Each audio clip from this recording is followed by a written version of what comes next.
Everyone thought he was a level 1 loser, but he turns out to be the strongest hero in this world after saving a bunch of pretty girls. Flio used to be a normal trader in a fantasy world where people treated demihumans as slaves, but he was built different and treated them with respect, even paying them a fair wage for their work.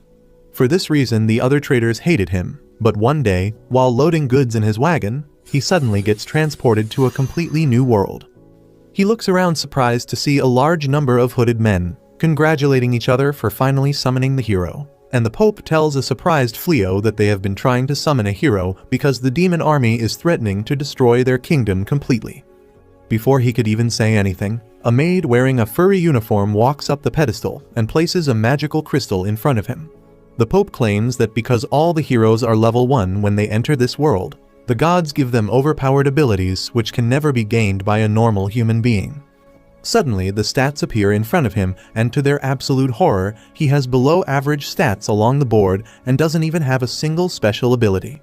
Suddenly, on the other pedestal, another hero was called, whose stats turned out to be 999.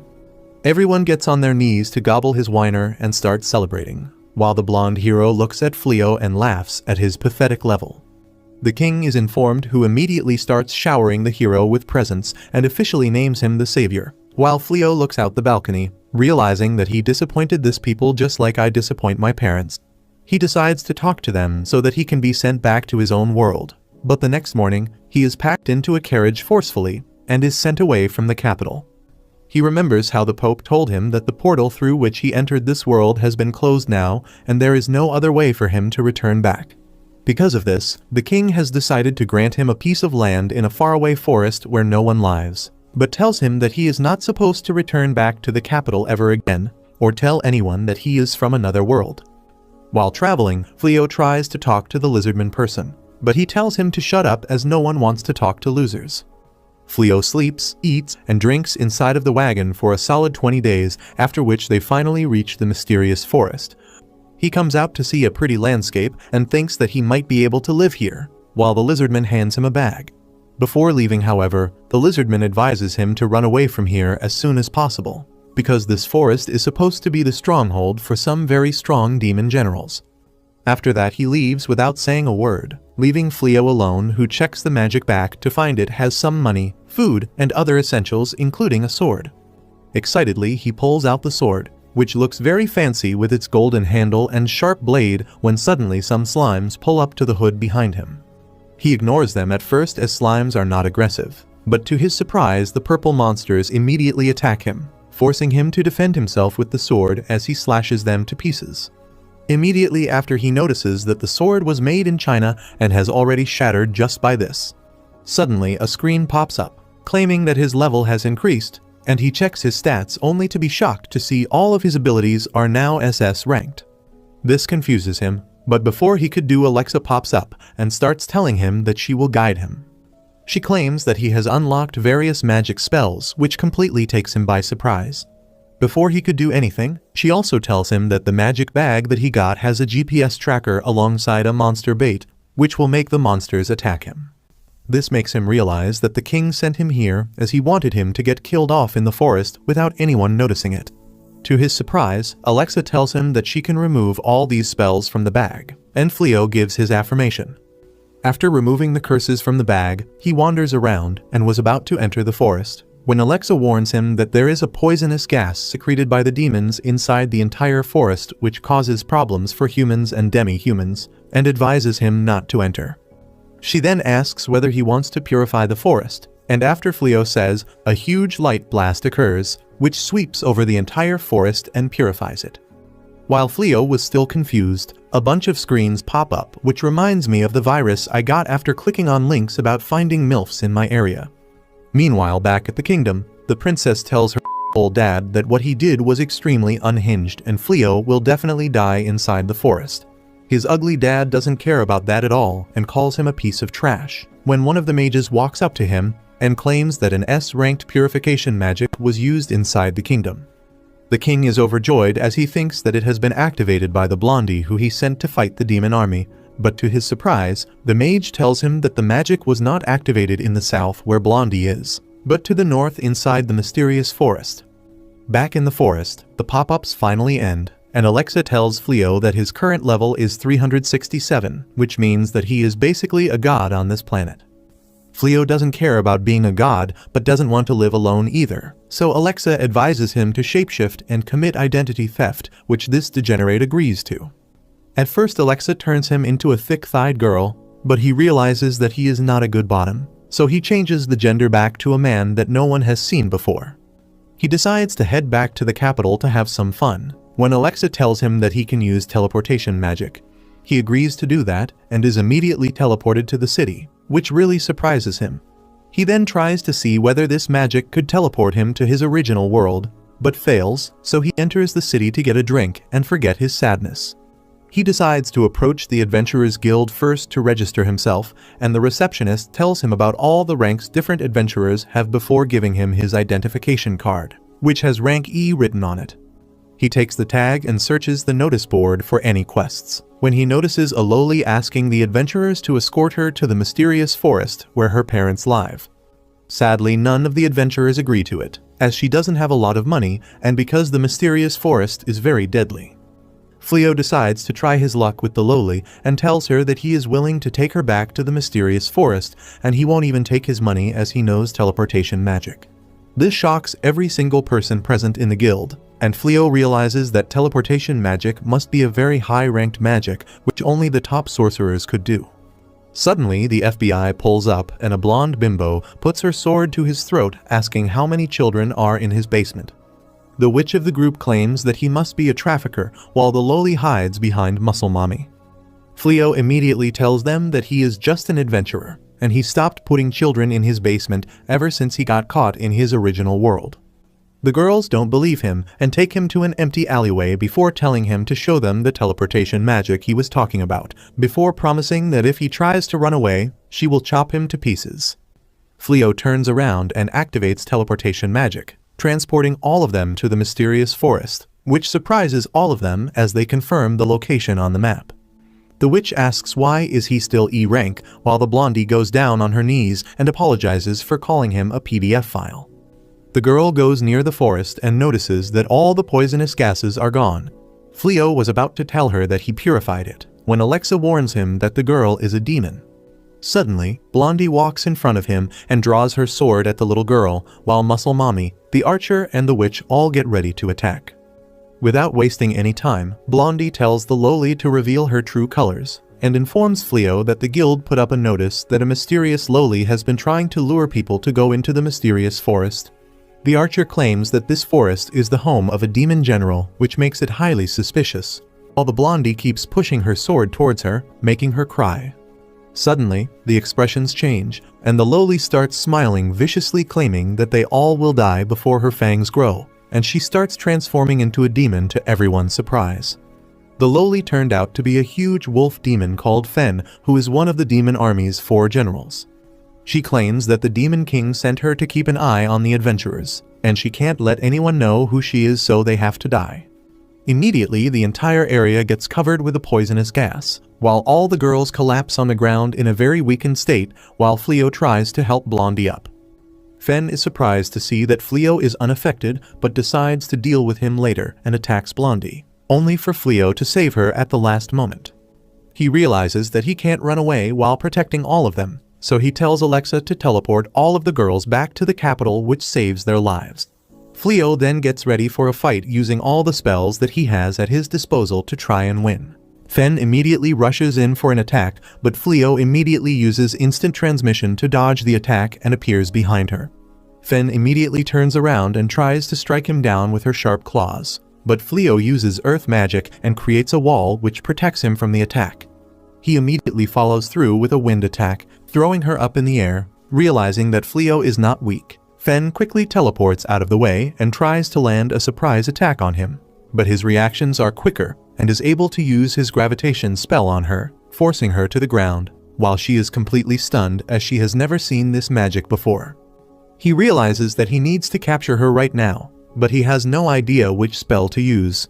Thankfully, Alexa pops up and recommends him to use the slavery magic, which will force Fen to follow all of his orders, but he is not a Confederate and refuses to use the spell. Meanwhile, Fen tries to use a spell to escape, but Alexa nullifies the spell, while telling Flio to use the slavery spell. He refuses again, while Fen uses the teleportation magic only to fail once again.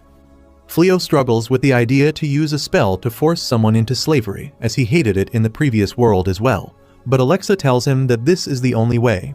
While this is happening, Fen continues to use spell after spell to escape this gravity magic, but fails again and again to the point where she falls over defeated and exhausted as she has no more magic left inside of her. She urges him to kill her as she has no way of surviving once his mana has been drained, but Flio tells him that he has no intentions of killing anyone and dispels the gravity magic. This surprises her as she stands up to face him and claims that she is a demon warrior who has fought against and killed several humans, so why would he let her live? He looks at her gently and responds that it doesn't matter to him whether she is a monster, because he will never attack or kill an enemy who has surrendered already. This surprises her and she changes back into her human lowly form, but without any clothes. Like a gentleman, Flio immediately puts his cloak on here and asks her to promise that she won't attack humans for no reason anymore.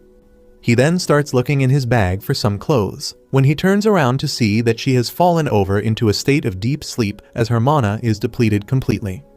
He smiles and puts her in a tent, and by the time evening comes, he lights a fire and starts checking all the different magic spells he has and remembers how people thought he was lying about being able to use teleportation magic. After a while, Fen finally wakes up and comes out to greet him, asking whether he used healing magic on her to replenish her mana. He smiles and tells her that she is safe, and she replies that it would have been totally valid if she was already dead by now, but because he spared her life, she owes everything she has to him and promises to never hurt humans again without any reason. He smiles and thanks her, but she isn't done and claims that she also owes his life to him, and will act as his slave from now on. He tells her that he doesn't need any slaves, which saddens her, and she grows her claws back, claiming that her life will have no meaning if she can't serve him, and tries to delete herself. Flio begs her to stop and claims that she can stay with him as long as she wants, which immediately makes her happy. A little while later, he tells her his story about how he is not from this world and was actually teleported here without his will as a hero candidate, but because he was super weak with no special skills. He was tossed aside by the king and left in the forest to die, as they didn't know how to send him back home. He then changes her appearance back to normal to show her how he actually looks, and tells her that he is technically banished from the kingdom and will have to constantly keep moving, which will be very problematic and stressful for her if she decides to follow him. She reassures him that she will stay by his side no matter what and pledges her life and loyalty to him, pleading with him to let her stay with him. Flio is shocked at this, but gladly accepts her proposal, which makes Flio really happy, and she hugs him tightly.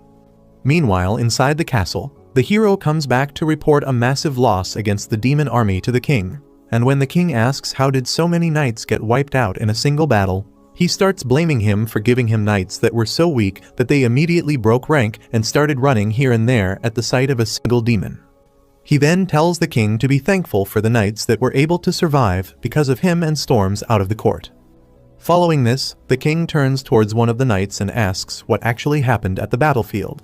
The knight paints a totally different story, claiming that the hero was a massive coward and was hiding behind the ranks of the knights even though he was the strongest. Moreover, the moment strong demons started attacking, he decided to run away, while telling the knights to cover his retreat. The king holds his head in disbelief, not knowing how to save his kingdom, while the hero walks back to his chambers, angry at himself for not getting any stronger even after trying so much. The next morning, Flio takes Fen back into the city where they walk through the market and decide to act as husband and wife to avoid causing unnecessary suspicion. They soon head out into the Adventurers Guild to get Fen registered so that they can take on some quest and earn money.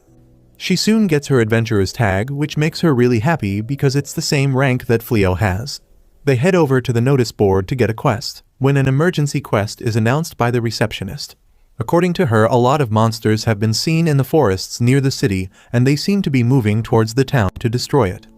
Everyone gets scared as the monsters being this close to the city means that the hero failed to destroy them. The receptionist also announces that they will pay 10 times the usual amount for each monster killed. Flio claims that the pay is pretty good, but they should skip fighting these monsters as they sound strong. Fen looks at him confused and tells him that they are no match against him, but he doesn't believe her, claiming that even the hero wasn't able to defeat them. Fen tells him that if he won't come then she will go alone and kill those monsters. And if she can kill them, then Flio can kill them as well because he is stronger than her. He agrees, and they teleport towards the forest where they find an empty house which the guild has set up as their base. They were about to go in when they hear a scream from the other direction, and immediately head towards it, only to find the same group of girls that Flio saved before, and even this time they are completely surrounded. Fen looks at them and tells Flio that they are pathetically weak, while one of the monsters try to attack the muscle mommy who tries to fight with an injured arm but gets thrown back. Before the monster can finish her off though, Flio uses his lightning magic to utterly fry the beast, saving her life. One of the monsters rush towards the witch who is saved by Fen, who crushes it in a single hit.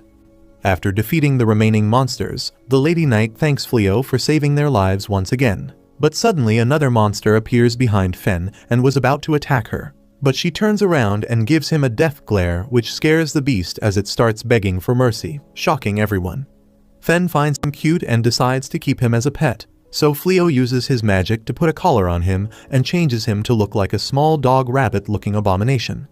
Later that day they head inside the house, where the Night Lady introduces herself as Bali, while the small redhead is named Archer, and the lowly with the hat is named the Witch. She asks him to teach them how to fight as ever since the hero's defeat.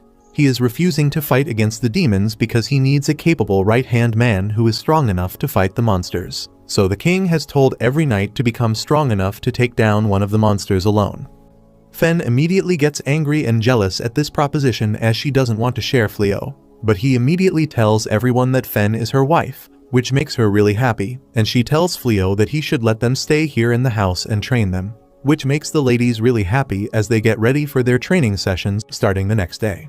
The next morning, Flio wakes up to find Rise already waiting for him near his bed. He gets a bit scandalized but remembers that last night Rise wanted to sleep with him in the same bed because they are husband and wife. But Flio got flustered and told her that there are a lot of formalities that they have to do to complete a marriage. Rise looks disappointed and claims that beast people can simply marry whoever they want whenever they want without any preparations. Flio tells her that he will sleep outside, but Rise tells him that if the other girls watch them sleeping separately, they might get suspicious about their supposed marital relationship. Hearing this, Flio has no option but to sleep in the same room with her, but he decides to keep 2 separate beds like my parents before their divorce. Rise starts telling him to change out of his old clothes, when Bali enters their room without knocking like a mannerless kid, and gets scandalized by the position the two were in and runs away without saying a word. After that they head out to do some training, but it doesn't seem to be going too well. Bali stands in front of the boar but starts introducing herself instead of attacking, which the boar takes advantage of and rushes to attack, forcing her to flee. Muscle Mommy comes in for the save and swings her giant sword, but misses the strike completely, enraging the boar even more. Rise immediately tells the witch to use her magic shield, which she does successfully, while the archer shoots arrows at the beast doing almost 0 damage. By that time even the witch's mana wears off and the shield disappears, giving the boar a clear way to attack. Flio and Rise watch from afar as the squad of girls run around pathetically while the boar chases them. Later that day, Flio arranges some beds so that the girls can sleep comfortably on fluffy beds, which seems to be a welcome decision. They then head down towards the kitchen, only to find huge chunks of raw meat placed on each plate on the table, while Rise cheerfully tells Flio that she extracted this meat from the boar hunt earlier and prepared luxurious slices for each of them as a celebration for their new homes. Flio tells her that they usually eat cooked meat instead of uncooked meat, so Rise offers to grill it for them, but Flio doesn't trust her with the food and tells her to relax while he cooks them some food. With the help of Bali, he puts an amazing spread for everyone on the table, complete with salads, rice, and beautifully cooked steak. Rise seems to get jealous while Flio comments on how good Bali cooks, who claims that her family belongs to the nobility, but they lost most of their money and prestige, so she always had to cook for herself, and ended up enjoying the process. Everyone starts eating, commenting on how good the dishes taste, but Rise is still skeptical as she thinks fresh meat tastes best when raw, and plants and leaves are the food of weak animals who get killed by stronger beasts. Flio encourages her to try some salad, and to her surprise, she ends up liking it a lot. After that she tries the steak and her entire world turns upside down as she has never had such a tender and juicy piece of meat with a golden brown crust. She downplays how good the food was and promises everyone that she will cook food that's even better than this next time. Later that day, Flio and Rise visit the capital to sell the boar demons that they hunted down. And because the boars are considered as class of demons, everyone is surprised because Flio is supposed to be a newbie and not an S-rank hero. Flio realizes that they will have to tone down the amount of strong monsters they kill to avoid suspicions, and Rise agrees. She then tells Flio that she needs to go into the town for some personal errand and will meet him later. Flio bids goodbye to her as he gets called by a furry who asks whether they can talk alone. Flio doesn't kink shame anyone, so he goes alongside the furry into a different room, where the man tells him that his achievements have been a topic of discussion amongst the people of this kingdom. According to him, even the king got to know about him and his exploits and want to grant him the position of an honorary knight, which is one of the highest honors a man of common descent can achieve. The king wants him to serve under the hero and protect the kingdom from the demons. Flio doesn't even have to think about it, and immediately declines the offer, claiming that he is happy living his life as is and has no intentions of joining the fight against the demons. This surprises the furry, but Flio doesn't care and comes out of the guild by the time the sun starts setting. He finds Rise waiting for him, covered in ash and beaten up, which worries him, and he asks whether a demon attacked her. She tells her that it was nothing, whereas in truth, she ended up going to a cooking class that she saw a poster about and tried learning how to cook. Unfortunately, she just doesn't have the aptitude for cooking and ended up always messing things up, and even blew up the entire class with her magic when she tried to get a flame. After that, 1 month passes by without much happening, but the king's men always come to his house, time to time asking whether he would want to join the hero's party to battle against the demons, but every time Flio refuses. After that, he checks onto Muscle Mommy, who got interested in farming and created a small garden with the help of the doggy and was able to successfully grow fresh produce, but because of that, she basically stopped training to fight.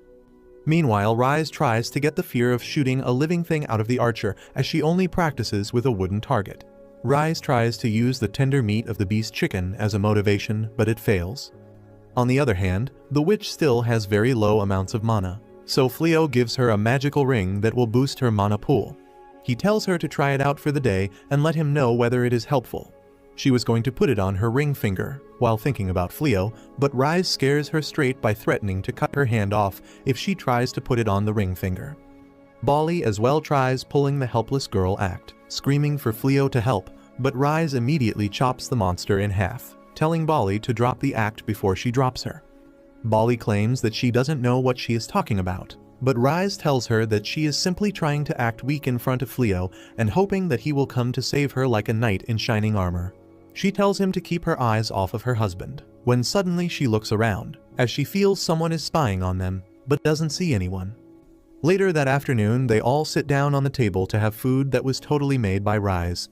They all are surprised to see how big of a step up this is compared to a piece of raw meat and ask whether she used magic or whether she robbed a restaurant. Rise calmly tells them that she cooked all of this by herself and explains that she has been taking cooking classes for the past month in the capital. Even though she was terrible at first, she kept trying, and through continuous practice, she was finally able to produce something edible. They all try it and love the flavor, but Rise is mostly interested in the thoughts of Flio. She watches him closely as he takes a bite and immediately tells her that the food is amazing and he can eat the entire pot by himself. This really makes her happy as she thanks him, but unbeknownst to them, a spy was keeping an eye on them through the window. The furry beast recognizes Rise and is confused as to why she is living amongst the humans and wonders whether she is hatching a plan to kill the hero. But before she could report anything back to the Demon King, Rise ends up appearing behind her, which scares the Bagesis out of her. She ends up taking the spy inside, whose name is Ulmana, and Flio offers her some tea. She seems to be completely taken off guard as she thanks them for the tea and burns her tongue immediately. Rise immediately comes down to business and asks what the hell is Demon King's personal assistant doing in this forest. Ulmana tells her that a lot of demons died in this area, so she came to investigate and ended up finding her. Rise tells her that the demons were killed by her when they attacked, and that she is now living happily with Flio, who also happens to be her husband. Ulmana is surprised at this revelation, but Rise immediately asks whether she wants to cause trouble for them. Ulmana gets scared and tells her that she has no such intentions and burns her tongue once again. She is unable to understand how a human like Flio is so calm in the presence of a demon, and tries to check his stats but fails. She then asks Rise whether she knows anything about what happened in the northern forest, as there are no demons alive there anymore. Flio looks at her and tells her that he cast a purification magic on the forest but didn't know that it will kill the demons and apologizes. Almana is beyond shocked and asks whether he is really the one who cast the purification magic, and then she turns to Rise asking whether she knew about it. She claims that Rise's brother was also in the forest when this happened and ended up dying because of Flio. Rise's face turns dark as she tells Almana to shut her mouth. Flio looks at Rise and asks whether she knew he killed her brother. She tells them that her brother was a wolf warrior and the worst thing to do would be to mourn his death. Moreover, he was one of the 4 generals of the Demon King army and should have known better how to deal with this situation. Rise looks at Flio and tells him that it doesn't change her feelings for him even a bit, as she fell in love with him because he was strong, but now she learned how kind he is and loves him even more. The girls end up overhearing this, and the witch faints as she realizes that Rise is actually the legendary wolf that almost killed them. Almana, on the other hand, simply gets up and asks Flio to spar with her, and he agrees. Once outside, their battle starts and Almana immediately jumps up before using a poison attack on him, but at the same time casts a magic circle to hurt Rise. This enrages Flio, who dispels both of her attacks with the click of his fingers and uses a crucifixion magic to trap her in the air, as he threatens her never to attack Rise again and tells her to leave. The next morning, they hear a loud commotion and run outside, only to see Almana on top of a huge dragon army, flying towards them to take revenge. Instead of getting scared though, Flio gets really excited as he has never seen a dragon before and always wanted a dragon scale. He immediately uses his lightning magic and brings down almost all of the dragons to the ground completely barbecued, while Almana stands there in disbelief as how can someone dismantle the strongest force of the demon army alone.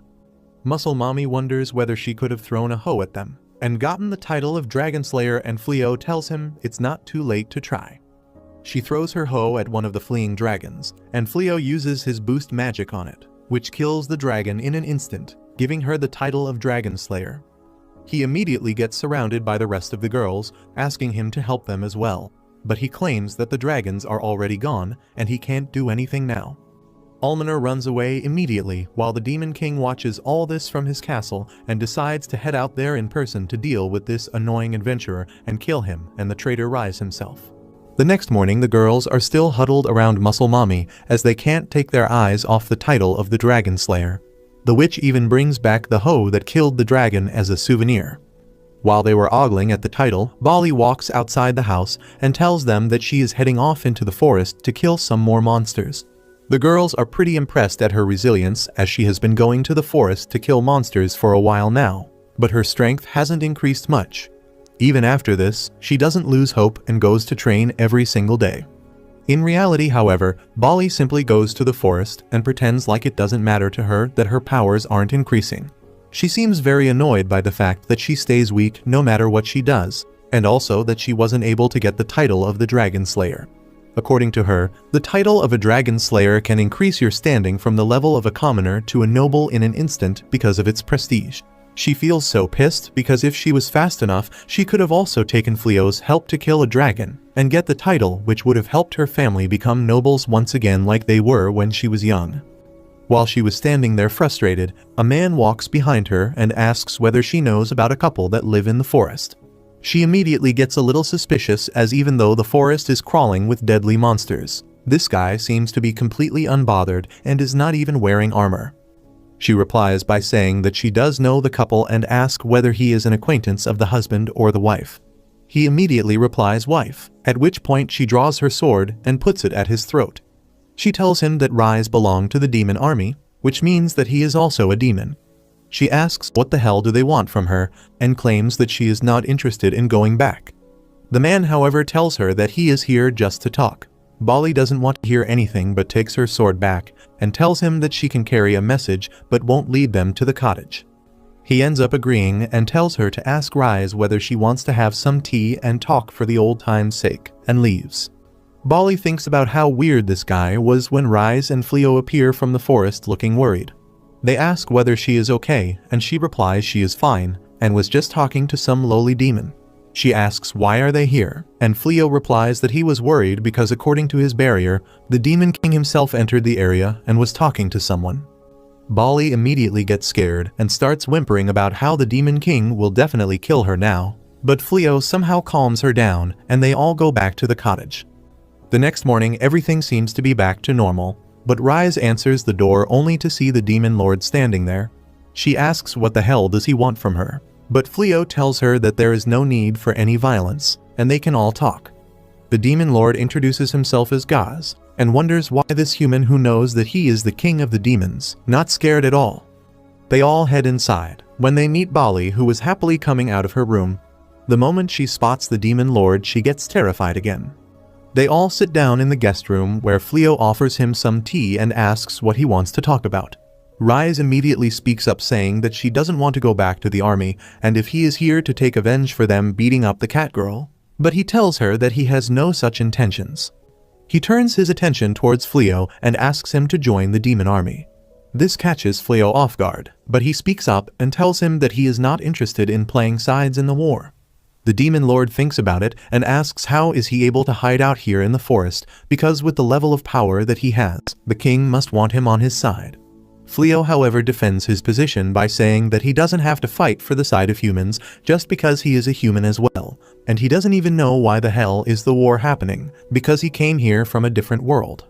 The Demon Lord claims that the battle started 500 years ago, when a person from a different world came here and became the first Demon Lord.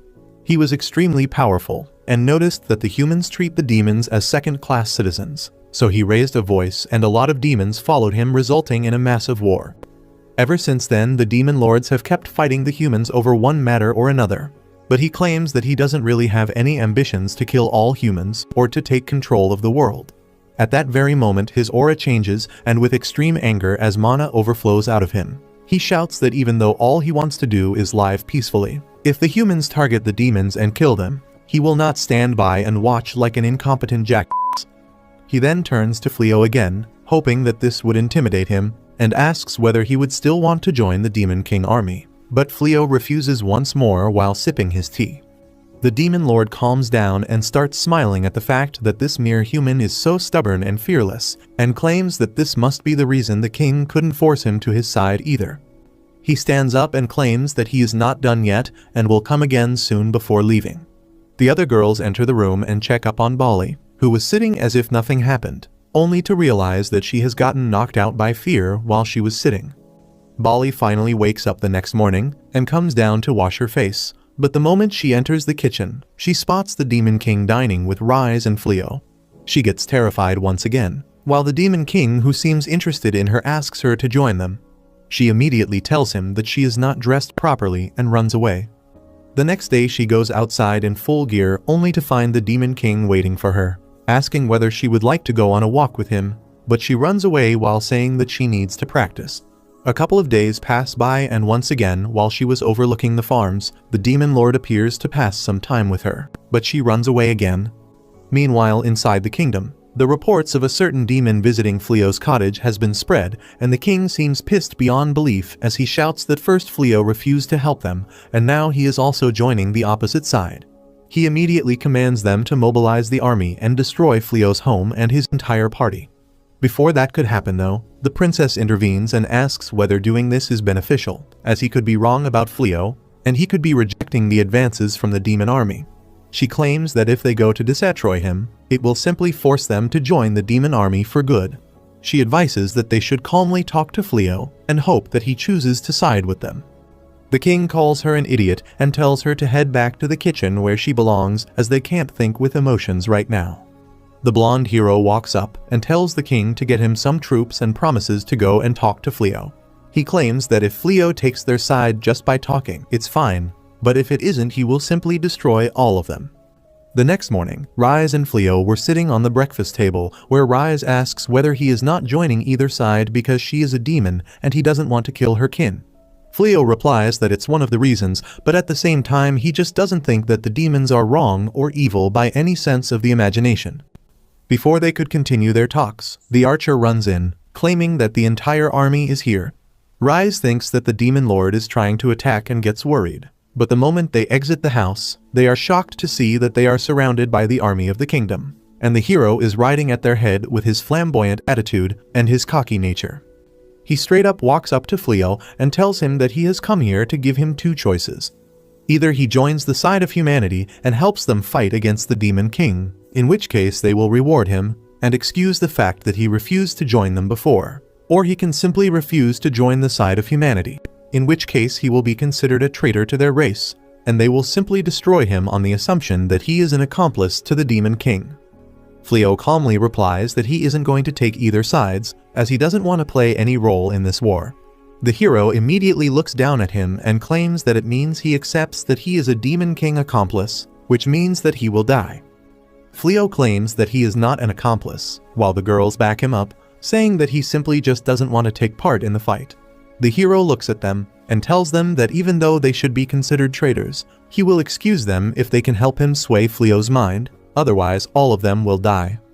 Bali looks up and claims that she believes that Flio is right, as ever since birth she was also taught that the demons were evil and that they should be killed. But ever since she met Rise and the others, she realizes that they are not inherently bad and are also living beings with feelings.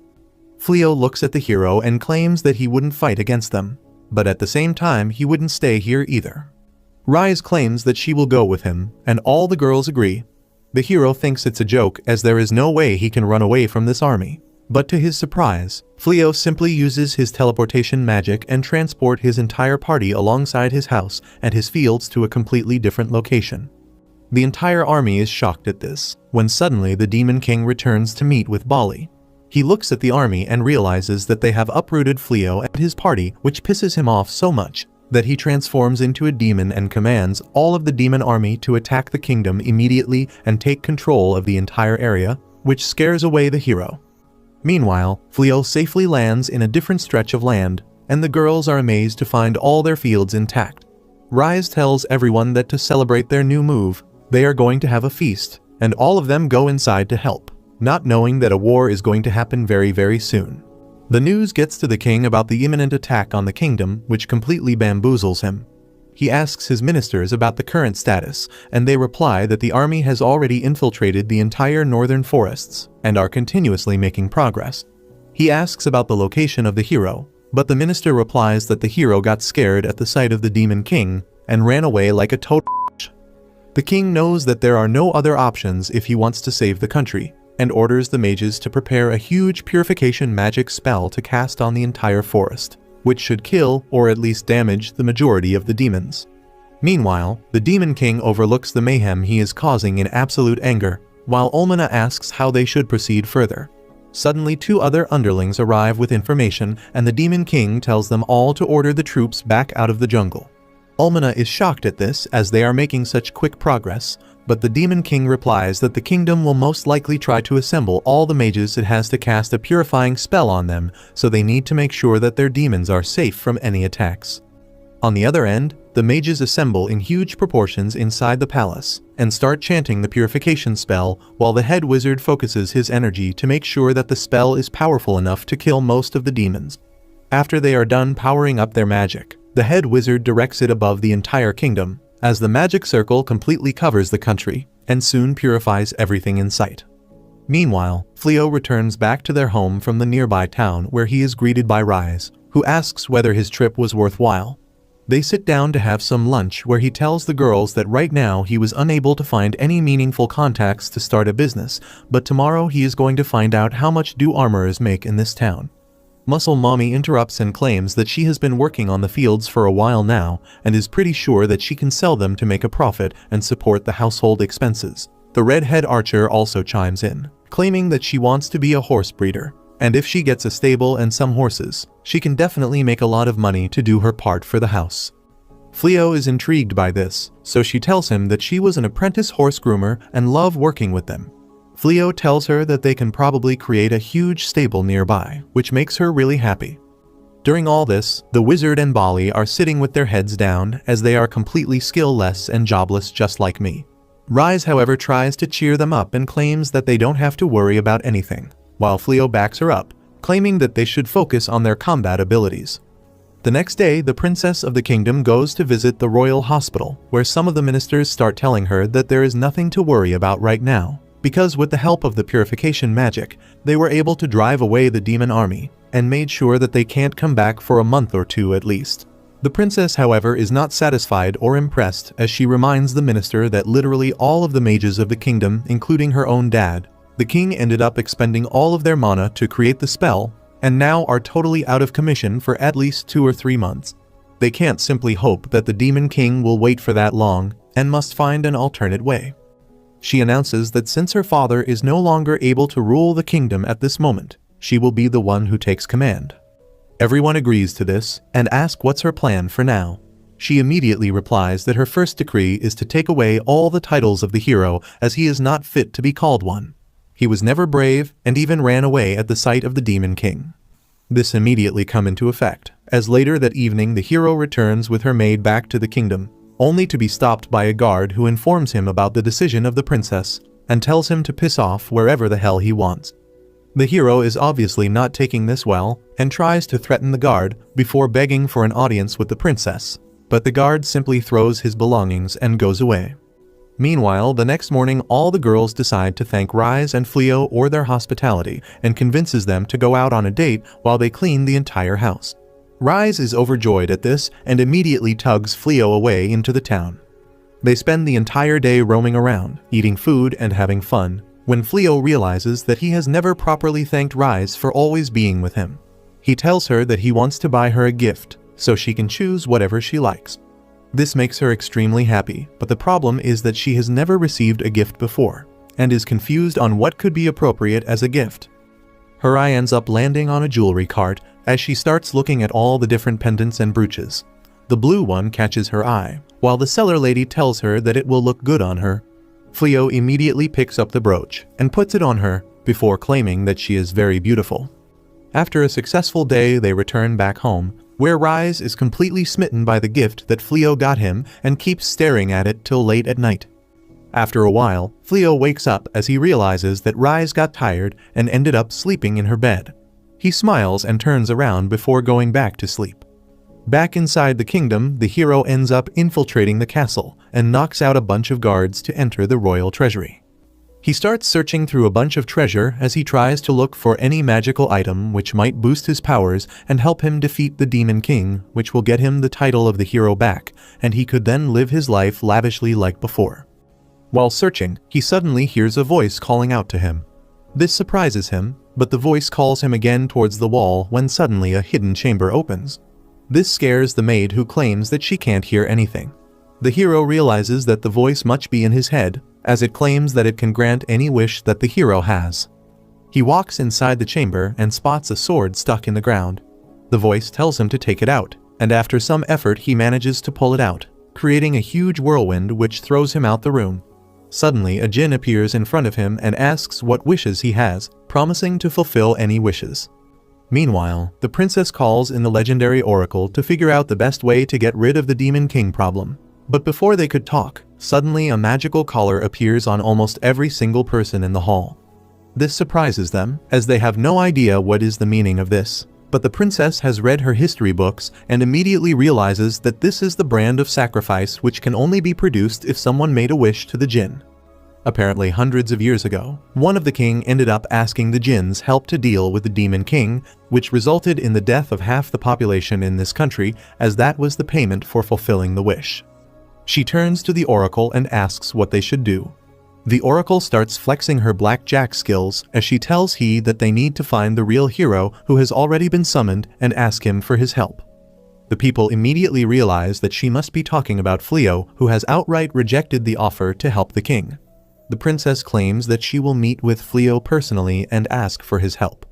Meanwhile, Flio sells one of his dragon shields to an armorer at a pretty good price, and also establishes a trade route to sell further goods as well. He comes out of the shop and thanks Bali for showing him the shop, and they start walking back. Suddenly, Flio gets a warning about a djinn approaching him, and immediately the djinn appears behind him, introducing herself as Haya. It turns out that the imbecile hero's first wish was to kill Flio, as he thinks this will help him retain the hero status. The djinn immediately raises her hand to deal the death blow, but Rise immediately jumps in between and takes the deadly hit instead, bleeding from her chest, as she collapses to the ground, telling Flio to run. The Jinn immediately starts using a bunch of explosion magic on him at once, but they are of no use as Flio's auto defense is too strong. He tries to heal Rise's injuries but fails as the wounds are too deep. The Jinn decides to use a legendary class magic on him, which destroys everything around, but Flio remains scratchless. He puts the near-dead Rise to the ground, as he stands up seething with anger, claiming to destroy the Jinn and blast her into a million pieces for killing someone that he loves the most in this world. He thinks about all the things he and Rise have gone through till now and realizes that without having Rise, he doesn't really have any purpose in this world, that immediately discarded him because the king thought he was useless. He looks angrily at the Jinn, proclaiming that he is never going to forgive what she just did to someone he loves so dearly, and casts a time reversal spell on their position. Immediately the time starts turning back as the brooch that he got her repairs itself, and the bloody gash in her chest disappears, leaving Rise alive but unconscious. Haya is shocked at this sight as she doesn't have any idea how a mere mortal can use an extremely rare magic like time reversal, and realizes that she needs to take it seriously. She smirks at him and was going to ask who he really is, but before she could even complete her sentence, she gets punched in the face by Flio as she gets knocked down to the ground, completely bewildered at what just happened to her. Her nose starts bleeding as she angrily tells Flio that she will rip him apart. But Flio is in no mood to hear all this and stomps her to the ground with his feet, showing her what true gender equality means. He tells her to shut her dumb mouth up as he wants to enjoy her destruction. And hearing this, the Jinn immediately starts using a defensive spell to create a barrier in front of her. But Flio is on a different level entirely as grief pushes him to his edge, and he simply breaks through the barrier effortlessly as he grabs her head. He picks her up while she tries to check what kind of a monster she is dealing with, only to realize that all of Flio's stats and abilities have been maxed out to infinity. She can't believe her eyes as Flio slams her into a wall, and then starts pounding her with his punches before delivering an uppercut that would put Mike Tyson to shame.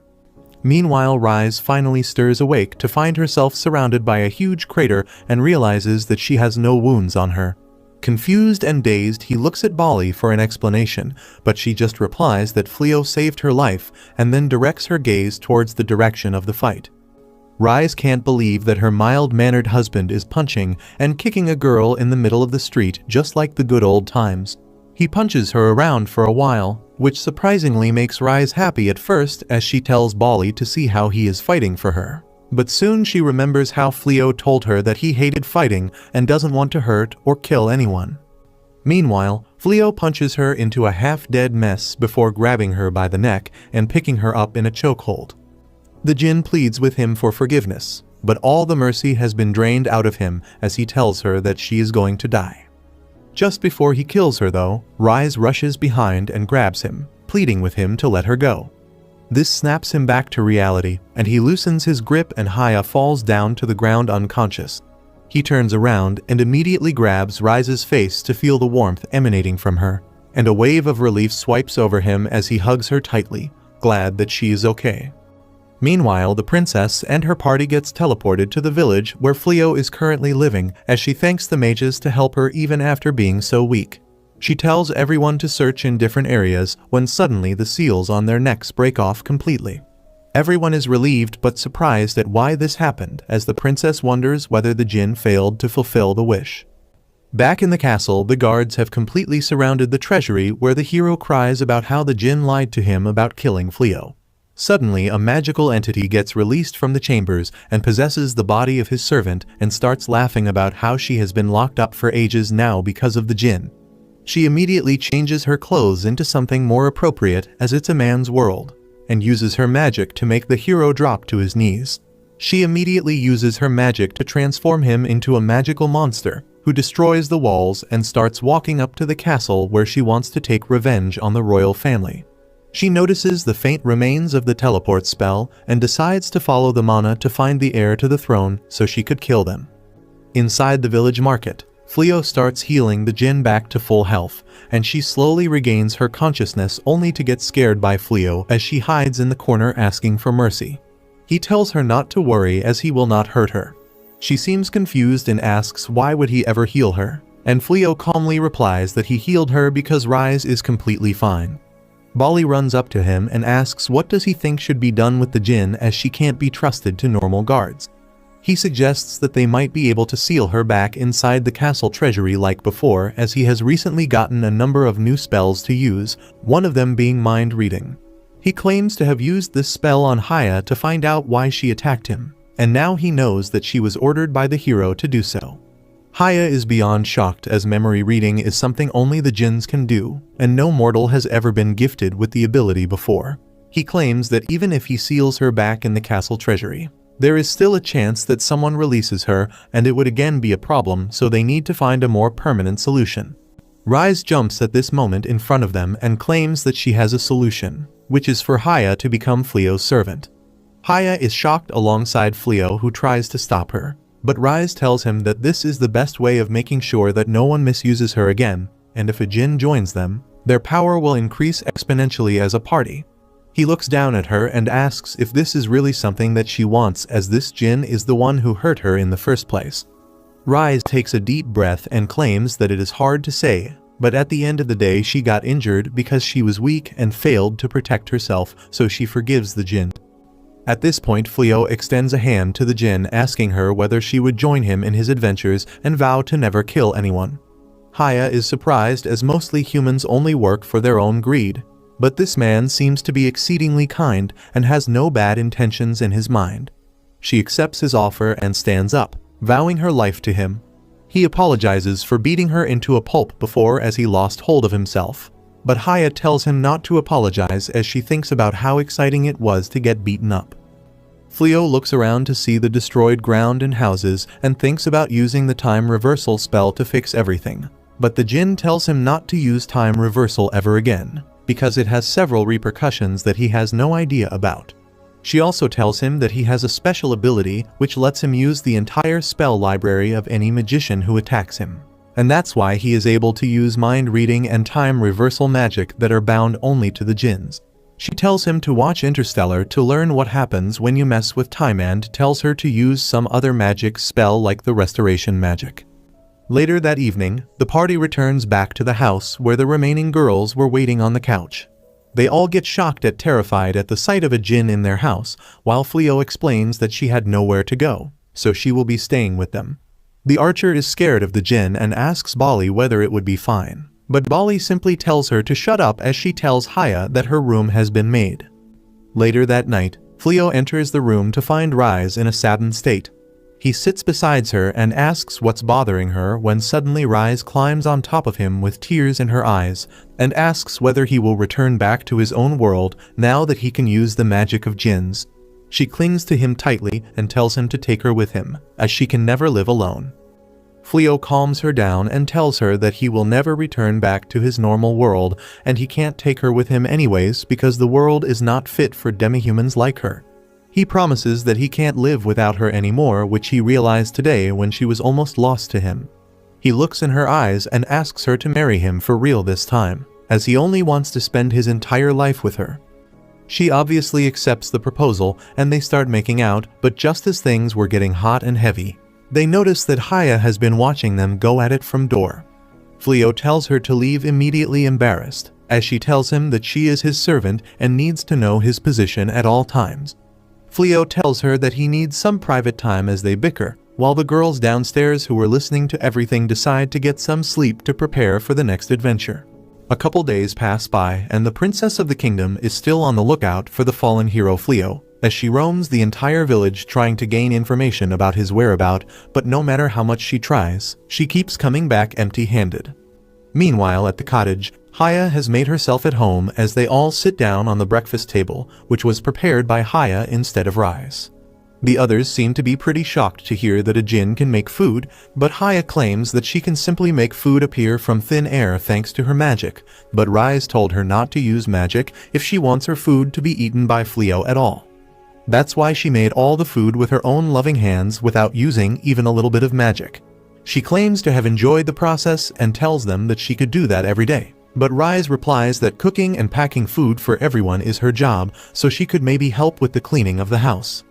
Haya immediately replies that she will clean the entire house spotless immediately, which manages to grab the girls' attention as they stop eating and think that more or less the only job they do is to clean the house. And if Haya starts doing that as well, they will become practically useless. After breakfast, Muscle Mommy quickly heads over to the field where she starts plowing the fields, adamant that she needs to prove herself to be as useful as possible as she doesn't want Haya to take over this job as well. The rabbit starts helping her as he transforms into the monster and starts digging the earth. Meanwhile, the redhead archer is working in the stables as she thinks about how she wanted to be a coachman but still is stuck on simply dealing with the horses to make sure they are in top shape. She doesn't mind this job, though, as she always had a soft spot for horses and they seem to like her back, as one of them starts licking her face, while the other one is a bit more forward and starts licking her entire backside, which makes her shudder with excitement, I guess. Back at the house, the mage is thinking about how both her father and her brother are royal mages right now, and she was en route to become one too when she joined the knights. But now that she has left the royal army to be with Flio, she doesn't really have a purpose in life as she can't become a royal mage anymore. She suddenly remembers how kindly Flio decided to help her train in the forest, and she managed to produce a fireball after following his instructions. She decides to work hard to become an excellent mage so that Flio's effort don't go to waste. Suddenly, they hear a loud scream from outside that seems to be the Muscle Mommy, so both Archer and the mage exit the cottage only to find a huge purple-colored horse with a horn on his head completely destroying the fields as he goes crazy in the area. The mage asks whether it's a horse, but the redhead replies that it's not just a normal horse, but a magical creature who seems to be pretty strong. Suddenly, the magical beast decides to attack the girls, but thankfully the mage is quick on her feet and manages to create a shield wall with her magic, protecting both herself and the archer. Finally, Bali arrives in the area and asks whether anyone got hurt. She apologizes for this, as it turns out that she was in the forest, practicing by herself and was fighting this magical beast. The horse seemed pretty docile and harmless, which made her drop her guard, and just then the beast escaped and entered inside their fields. She takes out her sword ready to lay waste to the beautiful creature, but Muscle Mommy shouts from the other end, begging her not to kill him. The archer agrees and claims that there's a better way as she tells the monster to become a rabbit again. She grabs a spike and some rope which she throws towards the beast, who catches it between his teeth, flinging the archer on his back. The archer starts riding the horse as it goes crazy, but slowly she manages to bring him under control as she whispers kind words in his ears softly, which helps him calm down. The other girls are surprised by her ability to tame such a deadly and rabid beast, but she claims that most of these animals are simply misunderstood and not dangerous. Meanwhile, Flio and Rise are basically on a date inside the town, as Flio wanted to sell some of the things that he recently crafted. Rise seems to be pretty happy to finally be alone with Flio as she grabs his hand, thankful that they are now truly married and can flirt as much as they want. Soon Flio enters the store while Rise waits outside and starts talking to the store owner before producing the newly crafted vest made up of salamander skin. The owner remarks how a salamander skin clothing is very rare and it's excellent for women because of how lightweight it is. Following that, the owner starts showing him some of the magic gemstones he recently acquired while Rise watched him from the window, still unable to believe that they are truly married. Suddenly, a dark cloud covers the entire area as winds start blowing and people wonder what's happening. Suddenly, a magic circle appears and through it emerges a huge monster alongside the witch as they descend from the sky, scaring all the commoners into a rabid frenzy. The princess is also in the area and immediately gets surrounded by her guards, but the witch notices her and the monster smacks the guards away. Flio immediately comes out to make Rise is safe as she explains how a monster emerged from the magic circle. While they were trying to find a place to hide, Haya appears in the area as well, as she claims that she sensed a huge amount of dark evil energy, so she rushed to make sure they are safe. She tells them that the monster is a human that was converted into a beast by the witch whose name is Dama. She was one of the strongest witches of her time and managed to conquer the entire area where she ruled as she dabbled into dark magic to achieve greatness. Finally, a legendary hero came and defeated her, but even after her body died, her spirit was so strong that they were forced to seal it in the pedestal where the sword was kept in which Haya was sealed. She turns around to Flio and asks permission to destroy this woman who is laying waste to the town and killing innocents.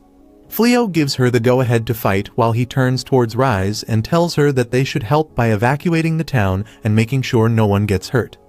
Meanwhile, Dama finally cornered the princess as one poor knight stood in front of her valiantly in an effort to defend the future queen of the kingdom. Suddenly, a huge explosion rattles the monster, and the witch gets shocked at the power that she just experienced. She looks down surprised to see Haya the Jinn coming to the princess's defense. This unexpected problem annoys Dama as she badmouths Haya for not being able to complete her wish as she flies up in the air and uses an incredibly powerful spell to try and kill her. To her absolute horror, the Jinn merely uses one arm to completely nullify her spell. In reply to this, Dama sends the monster to try and crush her, while she uses dark magical lances to try and attack. Haya is unfazed by all this as she simply blocks both the attacks, blasting the monster into the ground, while Dama comes down to the ground as well, pissed off at the situation. She angrily uses one of her most destructive spells, which breaks the ground in two as it leeches dark energy out of the earth and puts it inside the monster, who grows even bigger and more grotesque by the second. The monster starts moving ahead as the princess looks in horror, when suddenly the magic circle powering the beast breaks and the monster returns back to its normal size. Haya apologizes for making him take part in the battle and turns around angrily at the witch, who she completely destroys as she takes out the spirit from the body of the servant and transforms it into a tiny ball, which she then eats, claiming that she will properly discipline the witch. After the battle was over, the princess rushes up to Flio and asks whether he was the hero who got wrongfully exiled by her dad and introduces herself as Princess Liz. But she claims that she ended up dismissing the hero from his position because of his problematic behavior and incompetence, and wants Flio to take that position as the kingdom is in grave danger. He thanks her for the offer, but at the same time he claims that the kingdom should be defended by someone who wouldn't hesitate to fight for humans. Soon they return back to the cottage where the girls are eagerly waiting for him. They claim to have an idea in their mind and wanted his permission to execute it. They claim that they want to buy the nearby land and expand their property so that they can start a business of their own. Flio smiles and claims that he will negotiate with the Lord. They are overjoyed at it, and by the next day the land is bought and they start working at it. All seems to be going well as Flio and Rise look upon as the sun sets. Flio suddenly takes out a ring which he crafted from a rare gemstone and puts it on Rise's fingers, claiming that it's a wedding ring. Rise is overjoyed as she hugs him tightly, waiting for the adventures to come their way. A couple days pass by when one night Bali starts having a nightmare in which she wakes up on an altar, dressed entirely in black and surrounded by the unknown darkness of a place that she doesn't know. She looks around confused when suddenly Ulmana appears in front of her as she welcomes her to the castle. Bali is immediately surprised and terrified to find a general of the demon army in front of her and asks what is she doing here and where the hell is she. Ulmana calmly replies that she is the bride-to-be as they are going to have a royal wedding today. Before she could even process the information, the demon lord walks out of the shadows as he professes his love for Bali and walks up to her in the groom's dress. Bali is utterly terrified of him, but he brings her close to him and tells her that she looks beautiful and how lucky he is to marry her.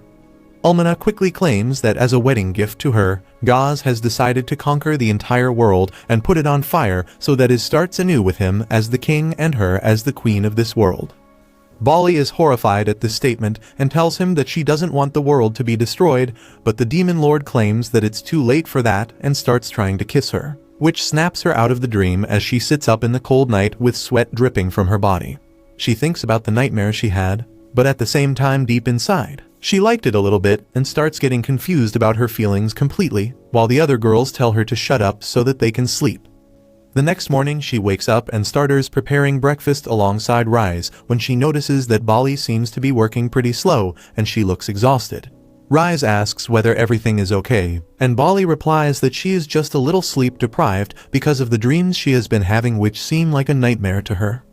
Hearing this, like any other rational person, Rise immediately jumps to the conclusion that Bali is in love, which shocks and embarrasses her as she tries to deny it.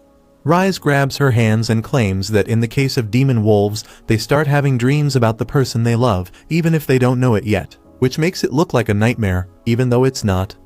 She looks embarrassed but confused as Rise repeats that she must be in love.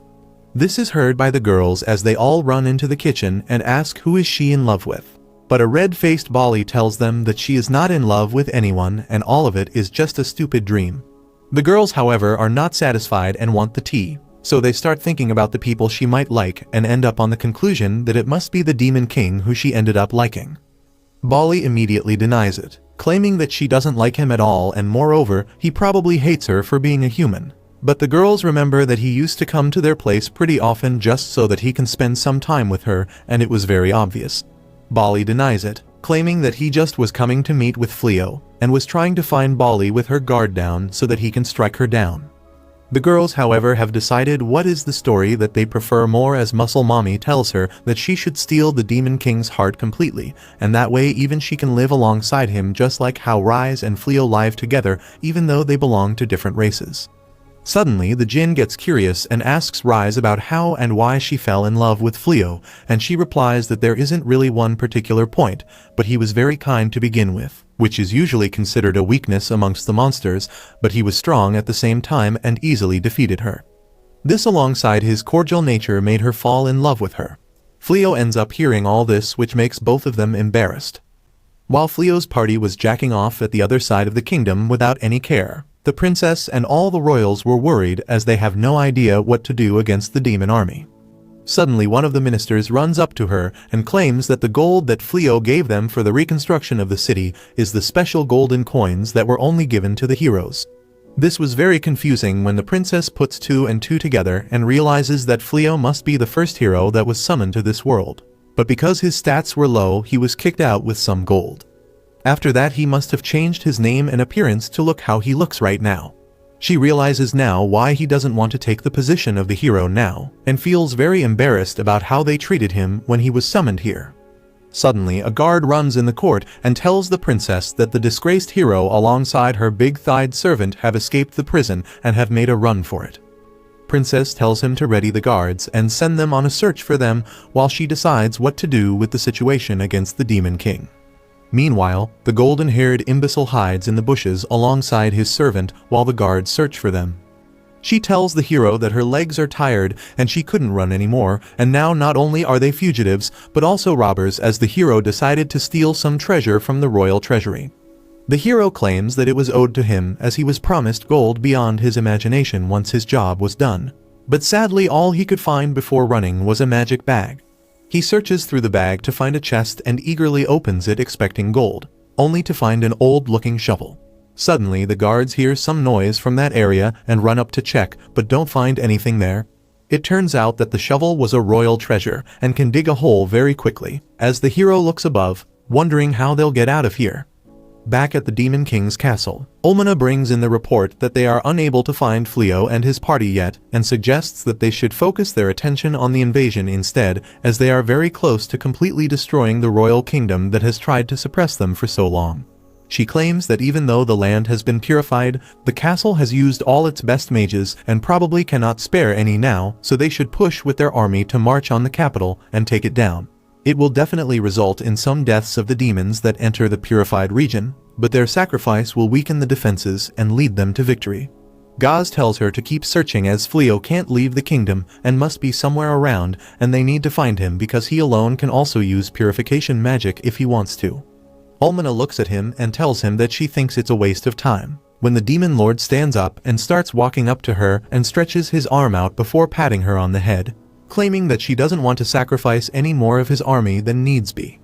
This all is heard by a strange woman who turns out to be Gaz's brother's right hand as she tells him everything that she heard. The brother named Sui angrily smashes his hand on the table, which makes the woman fall to the ground as he claims that his brother is going soft and calls his decision to try and enlist a human in their army to be a disgrace. He smashes his seat again as a piece of rock hits the woman, and she falls down again bleeding while Sui stands up and claims that it's time they had a new king and exclaims that he is going to snatch the throne away from his brother and lead the demon army to victory.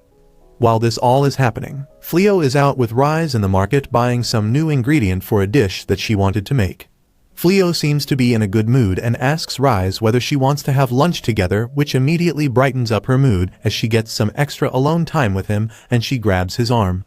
They start walking when they spot the shop of an old lady who seems to be shutting down. They ask what happened, and she claims that she can't find suppliers anymore because the war has reached the villages nearby since the last attack and the area has been destroyed. This saddens both of them as they realize that there is no running away from the war. They start walking once again when Flio appreciates how resilient humans can be as a lot more shops are opening in the area as well.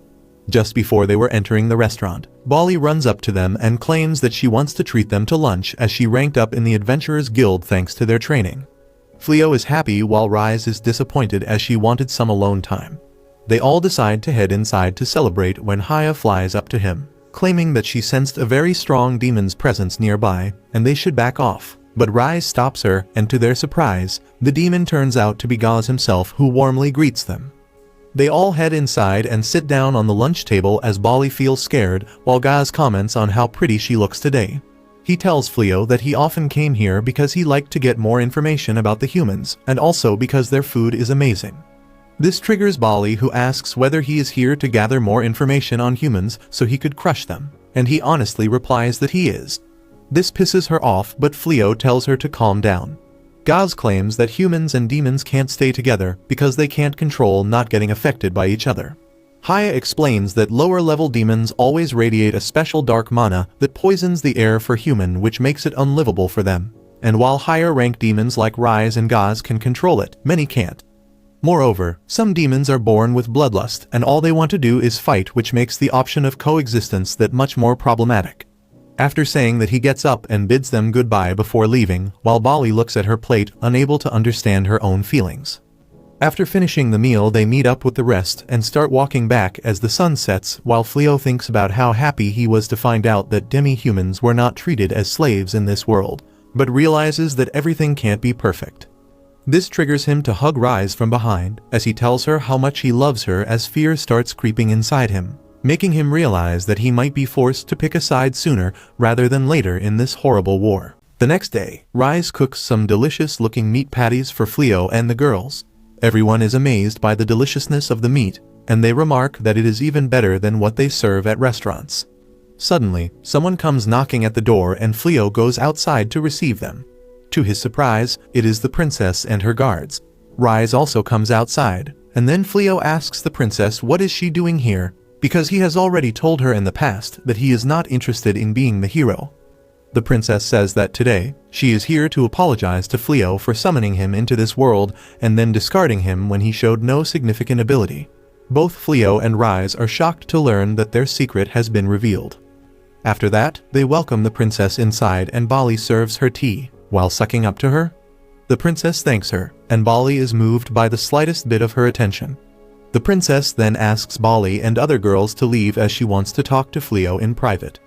Rise objects to that, saying that until now the kingdom has treated her husband very poorly, so she won't leave him alone with the princess now.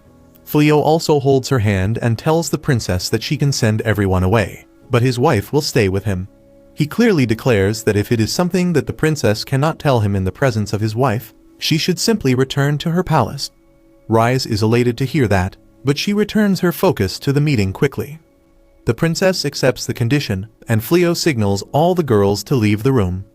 Once they are left alone, the princess falls to her knees and apologizes wholeheartedly on the behalf of the kingdom. She says that the spells they placed on his bag, and the act of banishing him to the dangerous forest are their greatest sins. Flio tells her to raise her head because she is not talking to a hero but to an ordinary merchant right now. The princess asks him if he won't accept her apology, but he tells her that it won't change anything. He urges her to come to the point, because she wouldn't have come here all the way to apologize. The princess tells him that he is right, and then lays out a magic map in front of him. There are some glowing dots on the map that indicate the position of the kingdom's army. The princess tells him that the effect of the purification spell cast around the castle will wear down soon, and then the demon army will put more strength into their invasion. She says that their mages have not fully recovered their magic, and they don't have enough troops to protect all the towns either. She plans to station her troops only at the most strategic locations, but that will leave a lot of towns unguarded. The princess requests Flio to take up the job of protecting all those unguarded towns, and he is left speechless. Rise snaps at the princess and questions her audacity to drag Flio into their war when he is a person who hates violence. The princess says that the king who used the purification magic will recover soon, and when he does that, he will probably send an army after Flio and Rise, accusing them of working with demons. This pisses off Rise, and she asks the princess if she is trying to threaten them by any chance. She replies that she plans to do the opposite. She explains that while she is still the temporary ruler, she has enough power to bring the former king to justice for disrespecting Flio and appointing the fake hero. She plans to make him give up his throne, and for that, she wants Flio's help. The princess says that the king is an arrogant asshole, and she wants to do better after taking the throne from him. But for that, she must have to prove that she can lead the army more efficiently than him, and that is where she needs Flio to help her. Rise snaps at her again, but Flio stops her. He has figured out the princess's true plan. Rise doesn't understand it, so he explains it step by step to her. He tells her that the princess showed him the location of their troops on the map because she trusts him. She wants him to keep this information only to himself to prove to the world that he is not going to join the demon army. The princess admits that he is right, and adds that she also wants to save the towns as well. She once again requests Flio to help her. On the other hand, the former hero and his thick servant are still on the run. They are hiding behind the bushes, and the girl suddenly starts crying because she is feeling hungry. The former hero takes out some cookies from the magic bag and gives them to her. He then asks her why is she still following him after all this, and she has the same question for him too. She knows that she is just dead weight, and he would be able to escape more easily if he ditched her. He is flustered on hearing this, and then the girl says that the moment he broke them out of the prison cell was pretty cool. She keeps praising him, saying that he has his moments every now and then, and he starts blushing. He gets up and tells her to hurry along, when suddenly a black spider creeps next to her. The spider squirts some web and ties up the girl. Before the disgraced hero can help her, he is also tied by the spider web. A goth demon mommy comes there and says that she found some good-looking specimens to sacrifice for her next experiment, freaking both of them out. Back at Flio's home, he lies in the bed at night, thinking about his discussion with the princess earlier. Rise notices him lost in thoughts, so she comes over to his bed. He tells her that while he hates fighting, he can't stand the thought of small towns being in danger as well. He adds that he has been thinking that if he and Rise have kids of their own someday, he wants them to live happily alongside the children of both humans and demons. He gives MLK's "I have a dream" speech about that, but realizes that it is almost impossible to make that dream come true. Rise, however, is confident that if anyone can make that impossible dream true, it is Flio. She holds his hand, promising to always help him in whatever way she can, and he thanks her with a smile. Soon after that, the demon army attacks the kingdom, and people flee their towns and villages. One girl is left behind as she was playing in the forest, when suddenly, the demons arrive there. She fears for her life, but just as a demon is about to attack her, Flio arrives there, riding Rise and wearing a wolf mask. Rise hits away the demon, and then Flio gets down to use a protective barrier spell to keep the demons at bay. He tells the girl to run away, and she obeys. Rise is not happy that Flio agreed to the princess's request without even asking for compensation. But he says that if he asked for money, news about him being a gold digger would spread. He claims that the moment he agreed to hear the princess's request, he already lost the battle of wits. That freaks Rise out, because in her culture if a man loses to a woman, she can forcefully make him her husband. Flio tries convincing her that it won't happen, while the demons demand to know why a demon wolf is working with humans. Flio tells them that they are the protectors of this town, and tell the demons to retreat peacefully if they don't want to be dead. The demons are arrogant and tell him to not underestimate their power, but Rise reminds them that they can't even cross his barrier. Just then, the boss of the demons arrives there. He is a giant red cyclops, wielding a heavy club. Rise tells Flio that the Cyclops clan is among the strongest types of demons, who directly serve the demon lord's brother. The Cyclops looks at Rise and taunts her, saying that her brother was too weak to be a demon general and it is a good thing he died. Rise is angry now, and she asks Flio to leave the Cyclops to her. She says that she won't let her brother's death defame their proud clan, and as his sister, she will reclaim their name and show who is the strongest demon clan to everyone. Flio says that he has no right to stop her since it is a personal matter, but he still asks her to not kill the demons. She agrees and exits the barrier.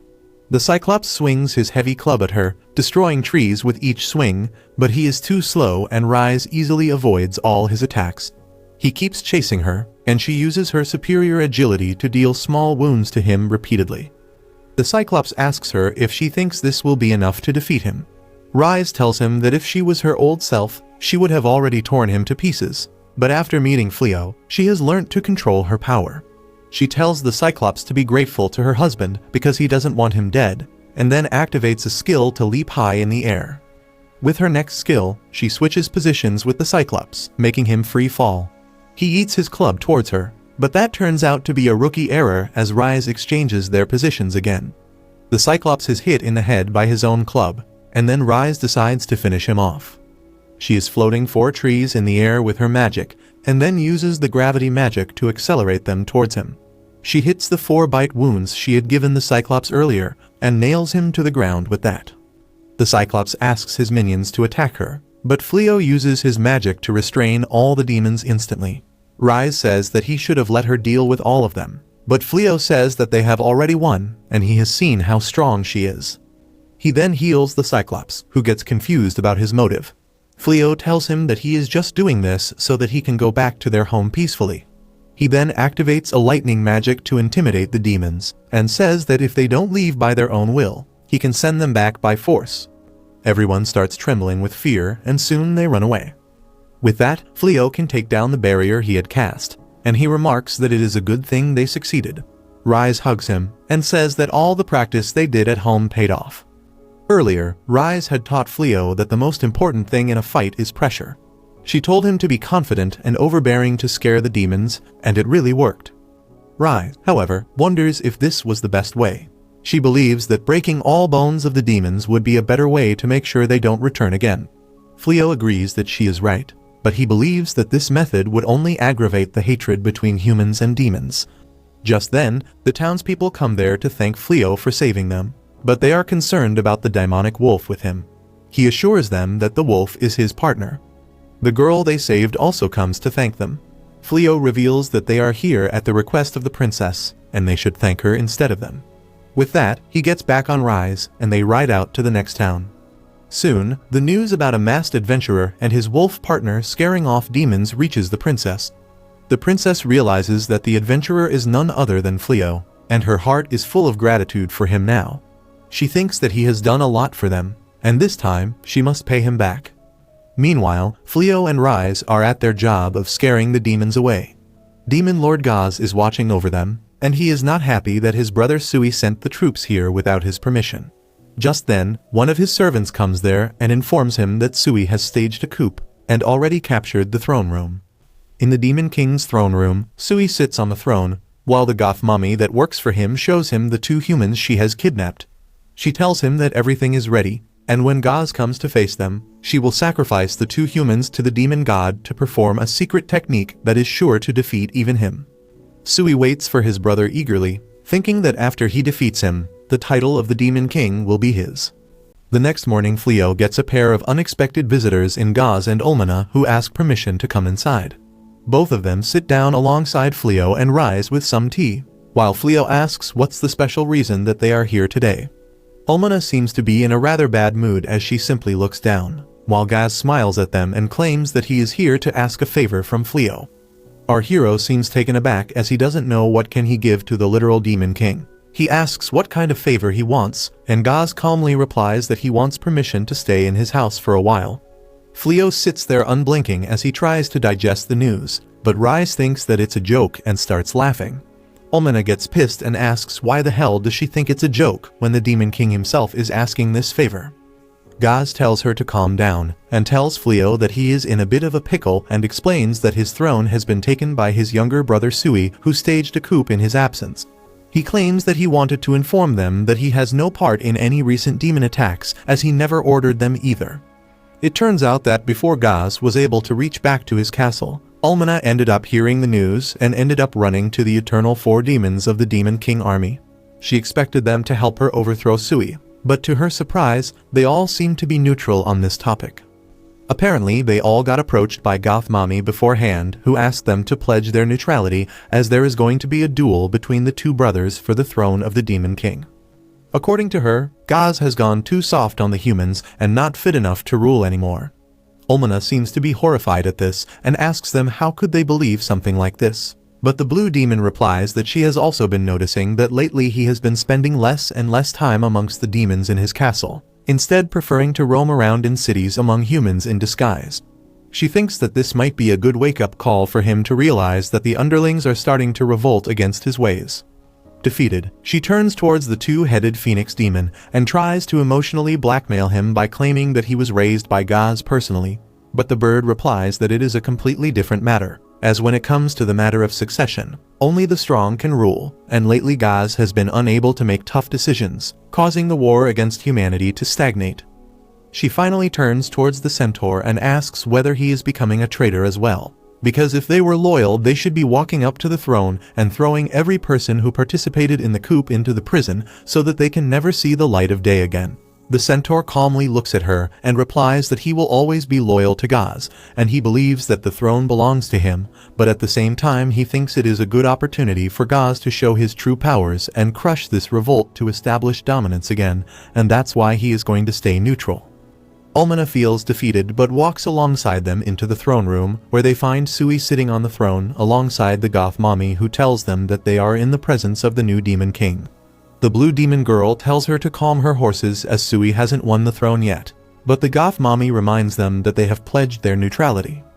Almana gets mad at goth mommy and tells her that they have no right to the throne, but the goth mommy Puff simply roasts her and starts laughing.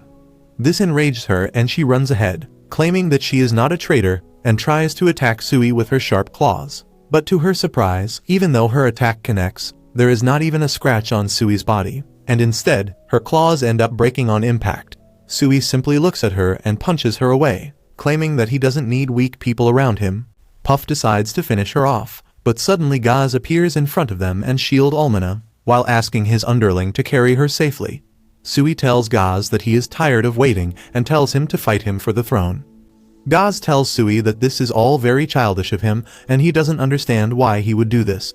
Sui replies that Gaz has been acting very suspiciously, and Puff replies that they had all the chances to conquer the human territory, but he always backed out at the last moment. He could have simply forced his way through to the palace, but he declined to shed any innocent blood. Moreover, he has been spending more time amongst the humans and enjoying their lifestyle, which makes him unworthy to be a demon. Gaz walks up and turns towards his trustworthy Eternal Four demons and asks whether they believe it as well. They all stand there without uttering a word, and Gaz understands which side they are on. He suddenly starts powering up while Sui gets ready for a fight. The Eternal Four gets excited to see the fight as they can feel the extremely strong powers of Gaz emanating through him. Puff realizes this as well and gets ready to sacrifice the fake hero and his thought to gain more powers, but to everyone's surprise, Gaz simply takes out the Demon King ring from his arm and throws it towards his brother, claiming that he hereby relinquishes his right to the throne. This surprises them even more as they look at him confused. Sui gets mad at him, thinking that he is being mocked, but Gaz replies that there is no point in fighting for the throne when his underlings do not trust or believe in him anymore, and with that he starts moving away. Sui is not done though and still thinks he is being made fun of, so he rushes to attack Gaz, who delivers such a swift back kick that he breaks through countless walls and finally gets thrown down the castle as Gaz tells him that it is for what he did to Almana. Puff runs after Sui, while the Eternal Four are stunned as they never expected this to happen. With this, he finally ends his story and claims that since he denounced the demon army, he can't really stay in their territory, and in the human territory, Flio is the only one who can be called a friend. Flio looks at him doubtfully, and claims that he will need to ask his housemates first before deciding. Sometime later, he calls the rest of the girls into the room, and they all sit down in front of them as Flio catches them up to what's happened till now. They are all shocked, as Muscle Mommy asks about the recent attacks by the Demon King army, and Gaz refuses to have any part in that, claiming that he instructed all his troops to stand by. The witch still seems a bit scared and asks whether he will be like how he used to come for tea and breakfast before, and Gaz claims that they have no reason to be scared of him anymore, as he is neither the Demon King nor in their army.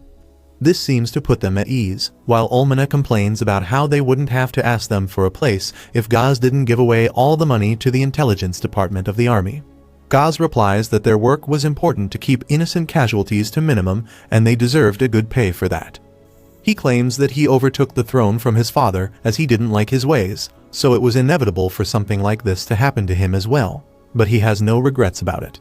In fact, he claims that now they can do other things like how Flio disguised himself and defended the town. Flio looks surprised that the Demon King knew about it, and turns towards the other girls, claiming that him and Rise don't have an issue with the pair staying here and asks about their thoughts. Everyone else seems to agree on it, but Bali has problems accepting the literal Demon King as a part of their house. Rise, however, tells her that he is not even that anymore, and is able to emotionally manipulate her into agreeing with their idea. This way the Demon King moves in with them, but he seems to be having some trouble finding anything to do.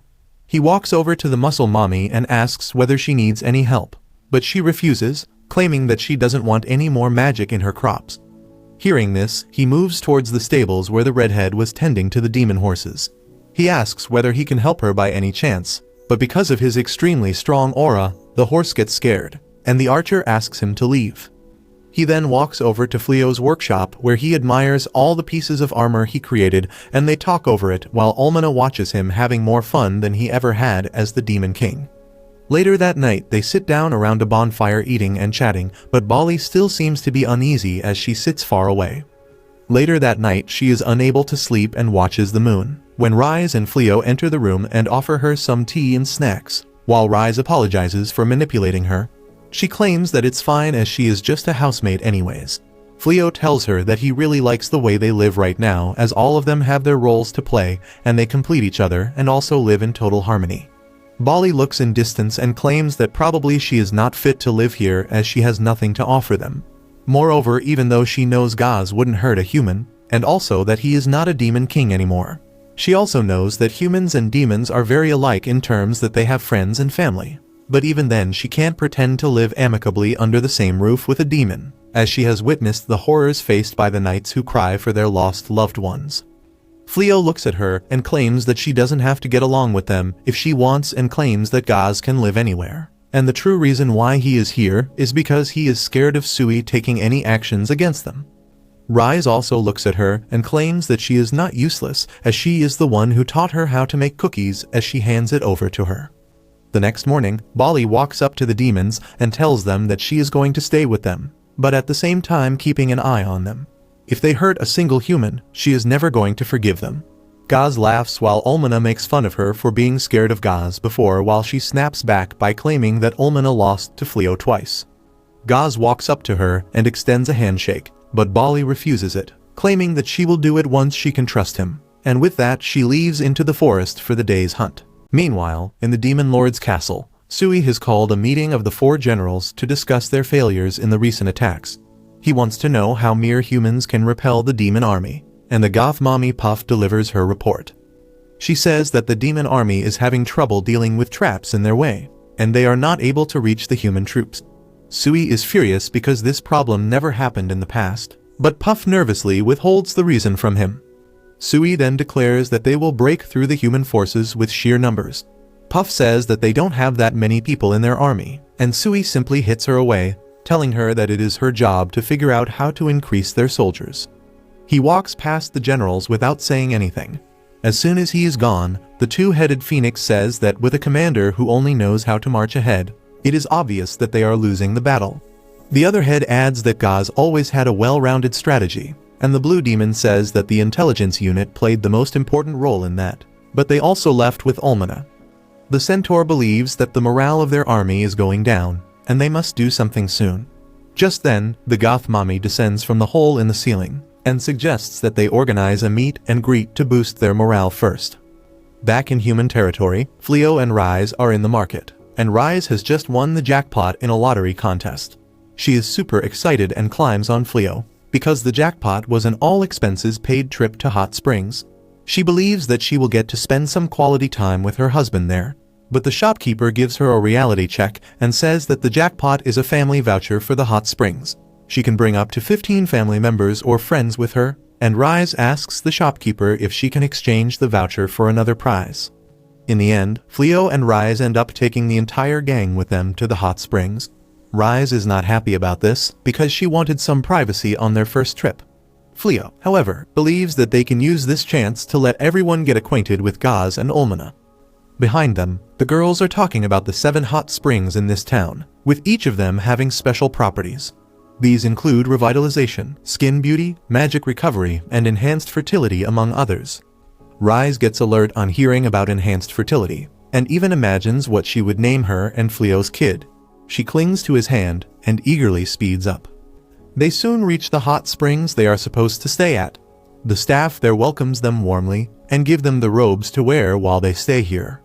While everyone is busy, Rise goes to a staff member to inquire about the fertility-enhancing hot spring. The woman gives her a map that will lead to it and also wishes her the best of luck. The other girls are heading to the changing room, and Muscle Mommy bumps into a big scary dude who is none other than Sui. He is furious that someone bumped into him, but Puff is also there to take control of the situation, and she tells Muscle Mommy that everything is fine so she should just go ahead. Sui is not happy with her attitude, but Puff reminds him that they are here to boost morale and deepen the bond between their officers after their recent defeat. She tells the new demon lord that he can't create a scene here, and he reluctantly agrees. The demon generals and other officers are also there disguised as humans and other races so as to not raise suspicions. Puff warns everyone to keep wearing the necklaces that suppresses the poisonous gas they release. Gaz, Rise and Ulmaner recognize everyone, and Gaz wonders why are they here. He wants to greet them as well, but Rise sternly tells him and Ulmaner to not be seen by the demon army. She tells Gaz that his meeting with Sui will definitely spell disaster, and she won't forgive anyone who interrupts her trip to the hot spring with Flio. Soon, everyone enters the room allotted to them, but Rise grabs Flio from behind, saying that they are going to stay in a separate room. Flio blushes, and then he tells Gaz to take a separate room too. He has no problem staying in the same room as the girls, but they definitely have some problems. The girls have their plans, and Rise tells Flio that they should also take a dip in the fertility hot spring. Haya wants to accompany them, but Rise gives her a death stare and tells her to not interrupt her today, because it is the day she finally has a baby-making session with her husband. With that, she grabs Flio's hand and runs away, and that gives Haya some ideas of her own. She enters her psyche world and greets the witch Dama.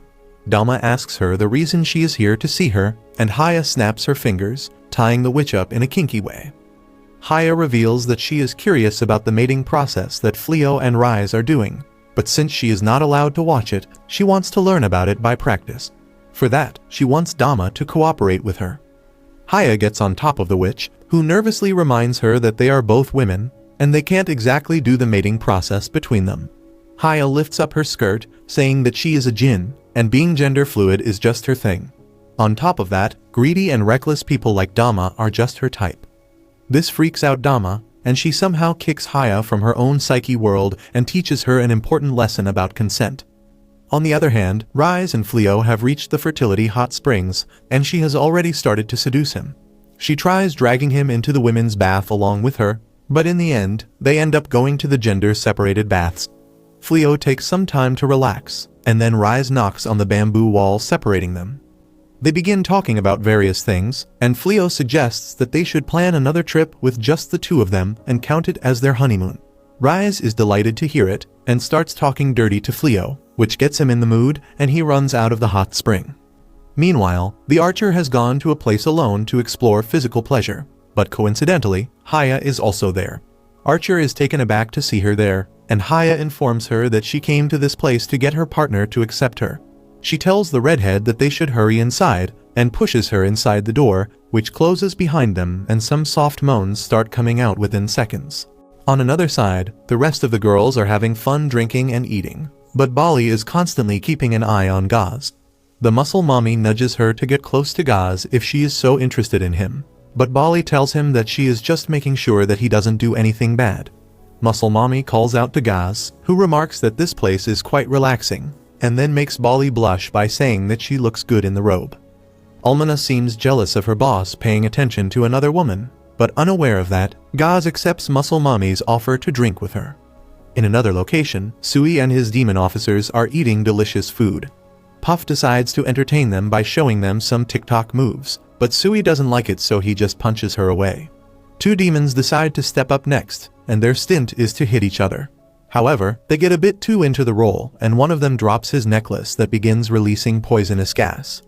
At the same time, the disgraced former hero and his servant have also arrived at the hot spring town after successfully escaping from the demon realm.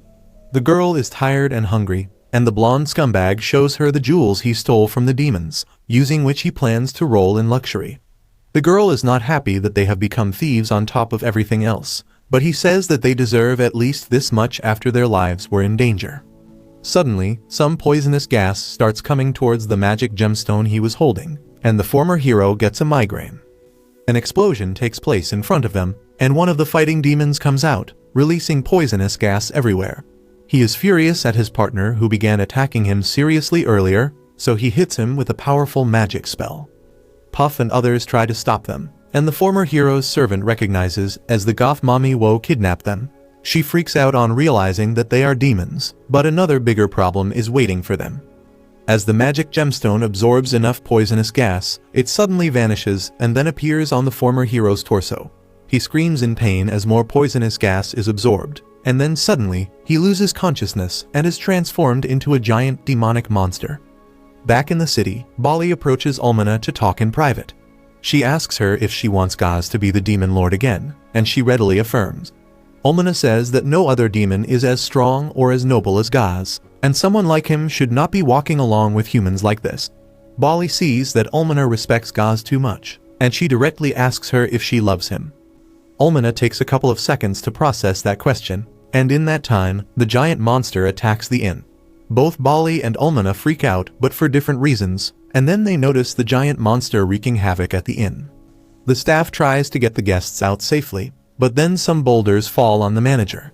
Luckily, the boulders stop mid-air thanks to Flio, who noticed the situation on time. He can't leave his place to inquire what is happening, so he asks Rise to do it for him. She immediately rushes to the inn on his command, and Flio panics as he asks her to at least put on some clothes first. Meanwhile, Bali and others wonder what is happening, and Gaz tells them that the giant monster is an accumulation of the poisonous gas released by demons. Almana reveals that they saw Sui and his demon officers earlier, and they must be behind it.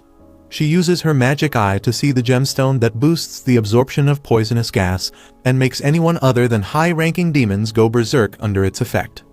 Bali wants to stop the monster and help the people evacuate, but Gaz stops her, saying that Flio can handle everything on his own. Bali confronts him, asking if he intends to let Flio carry all the burden on his shoulders as always. She refuses to just wait and watch while Flio does everything, and declares that she and her friends want to help him in whatever way they can. Bali and her friends leave, and Gaz just smiles at their boldness. He says that even though Rise told them not to create a scene, it seems that they must do it now. He asks Almana if she is ready to get scolded with him later, and she blushes, because this is the first time he has asked her opinion on something like this. She tells Gaz that it is unbecoming of a demon lord to help humans, and he replies that right now, he is just an ordinary person fighting to protect his vacation. He teleports themselves closer to the giant monster, and Rise also arrives there, ready to tear apart whoever is disrupting her vacation. The demon generals notice Gaz, and Sui immediately heads out to confront him. He lands in front of his brother, and says that he was getting bored of the hot springs, so he is glad to find him here. He shatters his necklace and begins absorbing all the poisonous gas from the atmosphere to become stronger for their fight. If you liked this video, make sure to subscribe for part 12, and make sure to check out this brand new anime about a gamer who gets transported to a new world and becomes the strongest hero.